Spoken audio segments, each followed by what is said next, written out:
आज हम एक अलग ही तरह के कॉन्फिडेंस पर बात करने वाले हैं। एक ऐसा कॉन्फिडेंस जो चिल्लाकर या दिखावा करके नहीं, बल्कि खामोशी से अपनी मौजूदगी दर्ज कराता है। और ये खास तौर पर इंट्रोवर्ट्स के लिए है। कभी ऐसा महसूस हुआ है कि कॉन्फिडेंस बढ़ाने वाली जो आम सलाहें हैं, जैसे अरे लोगों से ज़्यादा मिलो जुलो या अपनी बॉडी लैंग्वेज को थोड़ा और ओपन रखो, ये सब आपके लिए काम ही नहीं करती? अगर जवाब हाँ है, तो ये चर्चा बिल्कुल आपके लिए ही है। ठीक है, तो चलिए देखते हैं कि हम इसमें क्या क्या समझने वाले हैं। सबसे पहले हम जानेंगे इंट्रोवर्ट्स की असली दुविधा क्या है, फिर उनसे जुड़ी कुछ आम गलतफहमियों और उनकी सच्चाई को देखेंगे, फिर ये समझेंगे कि आखिर ये डार्क कॉन्फिडेंस होता क्या है, इसे बनाने के तरीके सीखेंगे, और आखिर में हम ये जानेंगे कि कैसे खामोशी ही किसी की सबसे बड़ी ताकत बन सकती है। तो होता क्या है ना कि इंट्रोवर्ट्स अक्सर कोशिश करते हैं कि वो बाहरी दुनिया के तौर तरीकों को अपना लें। कुछ दिन ऐसा करते भी हैं, लेकिन फिर थक हार कर वापस अपने नेचुरल फ्लो में आ जाते हैं, और ये कोशिश करने और लौटने का एक साइकिल सा बन जाता है। यहाँ पे सबसे जरूरी बात ये समझनी है कि प्रॉब्लम उस इंसान में नहीं है जो इंट्रोवर्ट है। नहीं, प्रॉब्लम उन सलाहों में है जो बनी ही एक्सट्रोवर्ट्स के लिए हैं। ये तो कुछ वैसा ही हुआ जैसे किसी ऐसे इंसान को दौड़ने के लिए कहा जाए जिसके पंख उड़ने के लिए बने हों। तो अब वक्त आ गया है कि इंट्रोवर्ट्स के बारे में जो कहानी समाज में चलती है, उसे थोड़ा बदल कर देखा जाए और उनकी असली ताकत को पहचाना जाए। देखिए, समाज अक्सर इंट्रोवर्ट्स को थोड़ा कमजोर या शर्मीला समझ लेता है, लेकिन अगर हम इतिहास उठाकर देखें तो दुनिया के कुछ सबसे असरदार और कामयाब लोग इंट्रोवर्ट ही थे और हैं भी। जैसे कि अल्बर्ट आइंस्टाइन, एलन मास्क और हमारे अपने डॉक्टर एपीजे अब्दुल कलाम। ये कितना दिलचस्प है ना? एक तरफ समाज है जो इंट्रोवर्ट्स को शर्मीला और कमज़ोर मानता है, और दूसरी तरफ सच्चाई ये है कि उनके अंदर बहुत गहरी सोच और समझ होती है।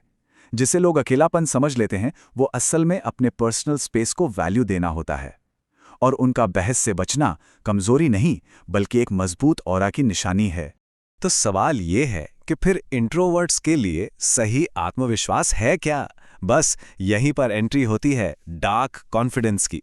अब इसे डार्क इसलिए कहते हैं क्योंकि ये बाहर की चमक दमक या लोगों की तालियों पर निर्भर नहीं करता, बल्कि ये अपनी अंदरूनी, गहरी और अक्सर न दिखने वाली समझ पर टिका होता है। अगर मैं इसे बिल्कुल आसान शब्दों में कहूं तो डार्क कॉन्फिडेंस का मतलब है अपने विश्वासों पर मजबूती से टिके रहना और उस हिसाब से काम करना, भले ही पूरी दुनिया आपसे सहमत ना हो। ये दूसरों की राय से प्रभावित हुए बिना अपने रास्ते पर चलने की हिम्मत है। ये कहावत इसे एकदम सटीक तरीके से बताती है। मतलब राजा की तरह चलो नहीं, बल्कि ऐसे चलो कि फर्क ही न पड़े कि राजा कौन है। ये बाहरी दिखावे के बारे में है ही नहीं, ये उस अंदरूनी शक्ति के बारे में है जहां किसी को अपनी कीमत साबित करने के लिए किसी बाहरी टैग की जरूरत नहीं पड़ती। चलिए अब इस थ्योरी से आगे बढ़ते हैं और देखते हैं कि इस अनोखे आत्मविश्वास को असल में पाया कैसे जा सकता है। इसके लिए एक बहुत ही प्रैक्टिकल तरीका है। इस तरीके को स्पिलओवर इफेक्ट कहते हैं। मतलब जब आप किसी एक चीज में कॉन्फिडेंस हासिल करते हैं, तो वो धीरे धीरे आपके जीवन के दूसरे हिस्सों में भी फैलने लगता है। जैसे हमारे सोर्स के लेखक एक कहानी बताते हैं। वो डांस में जरा भी अच्छे नहीं थे, लेकिन जब उन्होंने गाना शुरू किया और लोगों ने उनकी तारीफ की, तो वही कॉन्फिडेंस उनकी पूरी पर्सनैलिटी में झलकने लगा। तो फॉर्मूला बहुत ही सीधा है। पहला स्टेप, कोई भी एक स्किल चुनिए और उसमें महारत हासिल कर लीजिए।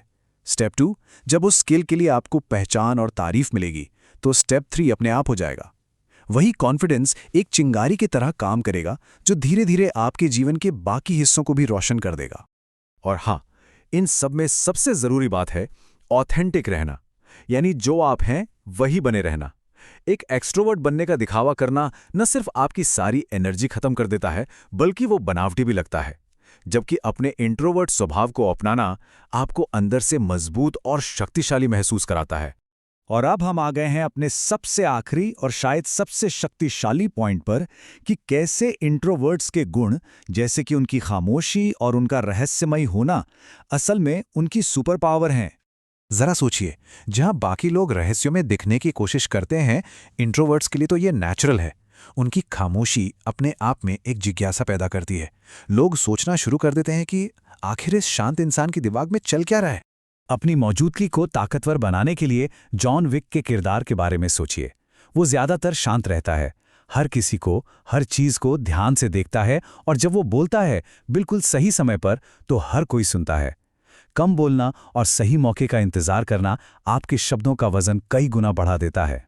आज की दुनिया में जहां हर कोई सोशल वैलिडेशन यानी दूसरों की तारीफ के पीछे भाग रहा है, वहीं इंट्रोवर्ट्स के पास अकेलेपन का एक अनमोल तोहफा होता है। ये वो वक्त है जब वो दुनिया के शोर से दूर अपनी स्किल्स को निखार सकते हैं, अपने आइडियाज़ पर काम कर सकते हैं और खुद पर इन्वेस्ट कर सकते हैं। तो अगली बार जब कोई खामोश बैठा दिखे, तो ये मत समझिए कि वो खाली है। हो सकता है उसी खामोशी में सबसे गहरे जवाबों की खोज चल रही हो।